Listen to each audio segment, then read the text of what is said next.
పవన్ కళ్యాణ్ గారు కూడా చాలా ముఖ్యంగా ఆడపిల్లలన్నా చాలా ఆయన గౌరవం ఉంది. ఆయన కూడా చాలాసార్లు మా సలహాలు సూచనలు ఇస్తున్నాడు. అటువంటి నాయకత్వం ఇవాళ మనకుంది.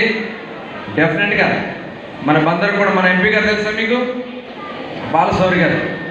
మరి ఆయన కూడా మనకి చాలా నిబద్ధత కలిగినటువంటి వ్యక్తి. వాళ్ళందరూ కూడా మన టీంగా ఉన్నారు. డెఫినెట్గా రాబోయే 5 సంవత్సరాలు మచిలీపట్నం ఎందుకంటే ఒక హిస్టారికల్ ప్లేస్ మన మచిలీపట్నం. ఆ పవిత్రతను కోల్పోయాను కొంతకాలంగా. మేము కొంత ప్రయత్నం చేస్తాం కానీ అనుకున్న వరకు వెళ్ళాలి. ఖచ్చితంగా ఈ 5 సంవత్సరాలు ఇవాళ మాకు వచ్చినటువంటి ప్రతి అవకాశాన్ని మచిలీపట్నం కోసం ఉపయోగిస్తామని కూడా ఈ సందర్భంగా నేను మీకు హామీ ఇస్తాను. మా లక్ష్యం ఒకటే,